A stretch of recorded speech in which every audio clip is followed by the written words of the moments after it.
C'est un après-midi d'hiver anodin à Los Angeles, un de ces jours où le soleil filtre doucement à travers les palmiers, quand le monde découvre un message de Sismo signé Julia Roberts. Pas une publicité, pas un appel caritatif, un simple tweet. En moins d'une heure, il franchit les frontières numériques et secoue les couloirs du pouvoir à Paris. Ce n'est pas le progrès que j'espérais. La liberté ne se négocie pas, même à l'Élysée. Aucun nom cité, aucune attaque directe, et pourtant tout le monde comprend. Emmanuel Macron, visé sans être nommé, se retrouve soudain au cœur d'un tumulte médiatique inédit. Les chaînes d'information françaises s'embrasent. Les éditorialistes débattent. S'agit-il d'une dénonciation féministe, d'une critique politique ou d'un simple malentendu? En 48 heures, la France se divise. Les hashtags se multiplient, les plateaux télé s'enflammant, et les conseillers du président multiplient les réunions de crise. À Hollywood, les proches de l'actrice parlent d'un coup de conscience, d'un acte mûri depuis longtemps. En France, certains dénoncent une trahison, d'autres saluent un courage. Ce tweet, pourtant si bref, vient briser 30 ans de silence prudent, un mutisme que Julia avait gardé malgré son admiration passée pour la culture française et ses relations symboliques avec la politique européenne. Ce n'est pas une sortie de route soudaine, mais l'aboutissement d'un lent désenchantement. Car derrière l'image radieuse d'une star et la figure charismatique d'un président se cachait une histoire d'illusions diplomatiques et de valeurs malmenées. Les premières réactions venues du gouvernement sont mesurées, presque embarrassées. Le porte-parole de l'Élysée évoque une incompréhension regrettable, tandis que des ministres plus ardents s'aventurent à ironiser sur la politique des célébrités. Mais la phrase de Julia, déjà traduite dans 12 langues, continue de circuler, répétée, analysée, déformée. Pour les uns, c'est une gifle symbolique adressée à un pouvoir trop distant. Pour les autres, c'est la voix d'une femme qui ose dire tout haut ce que beaucoup pensent tout bas. Et dans cette cacophonie planétaire, un silence persiste, celui d'Emmanuel Macron lui-même. Ni démenti, ni réponse. Comme si le président, conscient de la portée du message, préférait laisser le tumulte s'essouffler. Mais ce silence-là, justement, devient le plus assourdissant. Car il réveille 30 années d'histoires partagées pas d'amour, mais de fascination mutuelle entre une Américaine libre et une France qui se cherche encore. L'affaire ne fait que commencer. Derrière ces mots se cache un long passé d'alliances fragiles, de regards croisés à distance, de gestes diplomatiques et de désillusions. Pour comprendre la portée de ce tweet, il faut remonter là où tout a commencé, au tournant des années 1990, quand Julia Roberts, déjà étoile montante d'Hollywood, posait pour la première fois son regard sur Paris. Au début des années 1990, Julia Roberts brille d'un éclat neuf, celui d'une star qui semble appartenir à un autre monde. Pretty Woman vient de conquérir la planète. Les tapis rouges s'ouvrent, les studios se pressent. Pourtant, derrière les sourires des affiches, il y a une femme épuisée. L'annulation soudaine de son mariage avec Kiefer Sutherland, la chasse des paparazzis, les gros titres, aux formules cruelles, tout cela l'étouffe. Alors, presque sur un coup de tête, elle s'envole vers Paris. Ce n'est pas un voyage organisé, encore moins une tournée promotionnelle. C'est une fuite.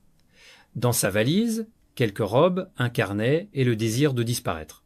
Elle arrive à l'aube, descend à l'hôtel Pont-Royal, puis passe ses journées à marcher le long de la Seine sans garde du corps, sans maquillage. Les photographes la surprennent au café de Flore, un croissant à la main, les cheveux défaits. La presse française la surnomme aussitôt la belle fugitive. Elle ne parle pas encore un mot de français, mais le pays l'accueille comme une héroïne romantique. Dans une interview bien plus tardive, Julia confiera « Paris m'a sauvée. C'est la ville où l'on peut se perdre sans être jugé ». Cette phrase, devenue presque proverbiale, marque le début d'une relation intime entre la star américaine et la France. Ici, elle trouve le calme, la lenteur, une élégance nonchalante qui contraste avec la frénésie hollywoodienne. Elle visite le musée d'Orsay, assiste à des pièces de théâtre qu'elle ne comprend pas encore, apprend à dire bonjour avec l'accent du Sud. Mais cette parenthèse n'est pas qu'une retraite sentimentale. C'est aussi le moment où Julia découvre un autre visage du pays, celui de la culture engagée, du débat intellectuel, du féminisme à la française. Au détour d'un dîner improvisé dans le Marais, elle rencontre des journalistes, des militantes, des artistes qui parlent d'égalité, de liberté, de laïcité. Ces mots résonnent en elle, forgent une conscience politique encore floue, mais déjà vibrante. Quand elle rentre à Los Angeles, quelques mois plus tard, Julia n'est plus la même. Elle a troqué les rôles de princesse pour ceux de femme forte, imparfaite, combative. Son attachement à la France se poursuit. Elle revient souvent, parfois incognito, parfois pour tourner. Ces séjours parisiens deviennent des chapitres silencieux de sa vie, un rituel, un refuge. Ce lien invisible, tissé dans les rues pavées et les cafés d'hiver, sera le socle d'une fascination réciproque. Car, pendant que Julia découvre la France, un jeune homme de Nanterre, encore inconnu du grand public, rêve lui aussi d'Amérique, de progrès, de modernité. Il s'appelle Emmanuel Macron. Et, sans le savoir, leur trajectoire s'apprête à se frôler, bien avant que la politique et la célébrité ne les réunissent dans les mêmes récits. Au milieu des années 1990, Julia Roberts devient plus qu'une actrice. Elle incarne une conscience. Après le triomphe de Pretty Woman, puis le rôle bouleversant d'Erin Brockovich, elle s'engage doucement dans les débats sociaux américains. Son féminisme n'est pas militant dans la rue, mais puissant dans les mots et les choix. Elle finance discrètement des associations pour les femmes, soutient les campagnes écologiques et s'affirme comme une voix de justice. À la même époque, en France, un jeune étudiant en philosophie à Nanterre affine ses pensées sur le pouvoir, la liberté et l'Europe. Emmanuel Macron lit Paul Ricoeur, admire Tony Blair et rêve d'un continent réconcilié avec la modernité. Deux mondes, deux destins, un fil invisible. Julia, depuis les collines d'Hollywood, s'intéresse aux politiques européennes. Macron, depuis ses amphithéâtres, observe l'Amérique avec fascination. Tous deux partagent une foi dans le progrès, mais aussi une confiance presque naïve dans le pouvoir de l'image et du discours.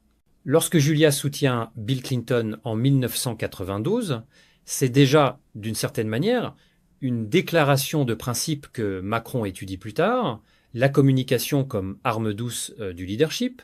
Dans les années 2000, leurs chemins se croisent sans se rencontrer.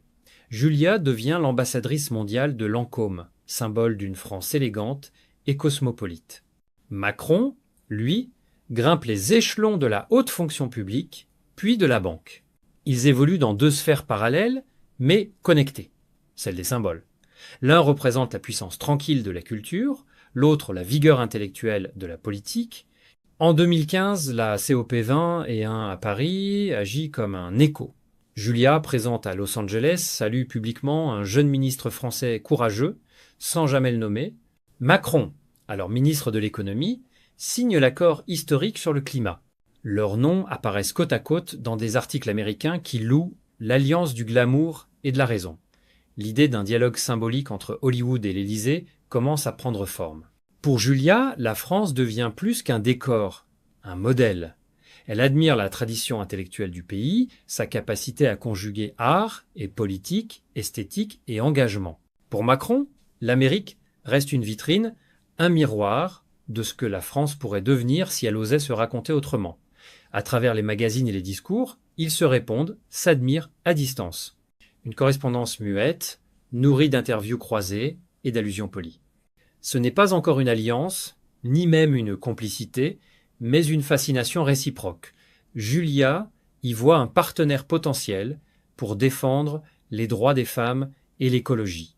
Macron, lui, comprend qu'Hollywood peut servir de tremplin symbolique à sa vision d'une France jeune, créative, ouverte. Deux idéaux qui semblent converger. Pourtant, dans cette harmonie apparente, le germe de la dissonance existe déjà. Une différence fondamentale entre l'image du progrès et sa réalité. Et lorsque l'un accédera au pouvoir suprême, l'autre découvrira que derrière les lumières de l'Élysée, le rêve européen a parfois les mêmes ombres que les studios hollywoodiens. Lorsque Emmanuel Macron entre à l'Élysée en 2017, Julia Roberts fait partie de ces figures américaines qui saluent prudemment le renouveau français. Dans une interview à Vanity Fair, elle parle de une élégance intellectuelle rare chez un homme politique, évoque un souffle européen capable de réconcilier la modernité et la sensibilité. Les mots sont choisis, mesurés, teintés d'admiration sincère. À Hollywood, on applaudit ce président jeune, cultivé, qui cite des poètes et parle d'écologie. À Paris, on se félicite de cet écho flatteur venu des collines californiennes. Mais sous les apparences de cette complicité, la distance s'installe. En 2018, lors d'un dîner d'État à Washington, Julia n'est pas invitée, bien qu'elle ait été sollicitée quelques mois plus tôt pour un projet culturel franco-américain. Les rumeurs circulent, désaccords, malentendus, protocoles.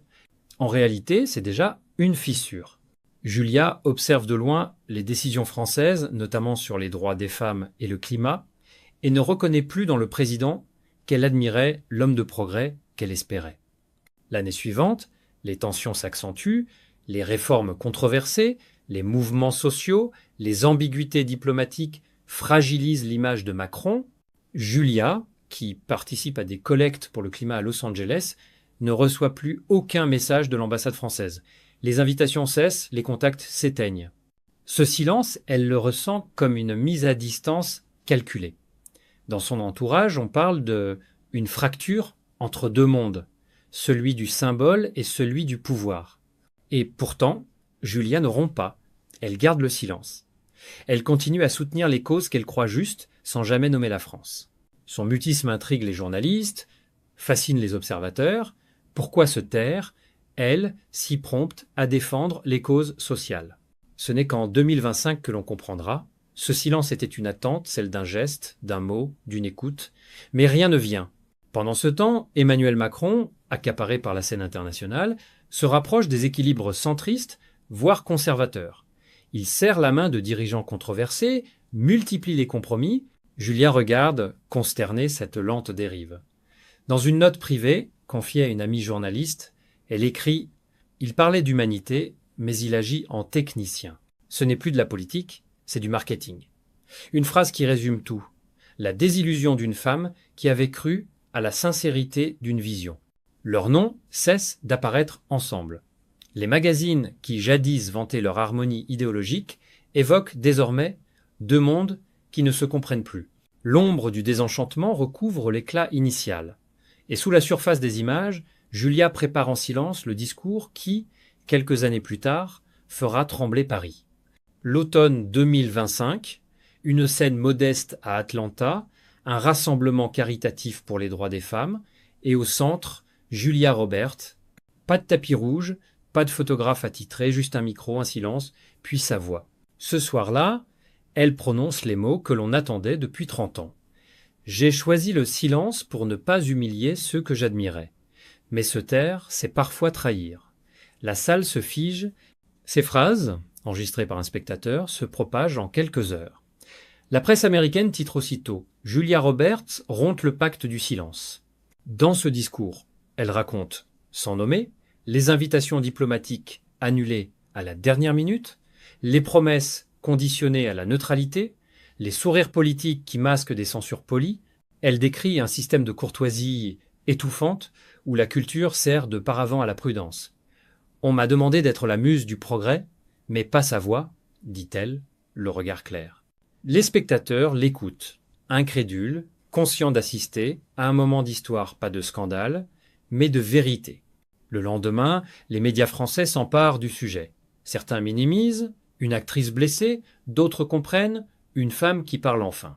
Au cœur du tumulte, un malaise s'installe. L'Élysée garde le silence, mais les conseillers se déchirent en coulisses. Julia n'a pas insulté la France, elle l'a mise face à ses contradictions. Les semaines suivantes, elle reçoit des messages de soutien de militantes françaises, de jeunes actrices, d'écrivaines. Une génération entière se reconnaît dans sa lassitude. Sur les réseaux, le hashtag « Elle parle » devient viral.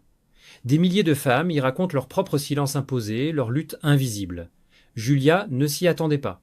Son geste, intime et tardif, se transforme en mouvement collectif, mais cette liberté retrouvée n'a rien d'une revanche.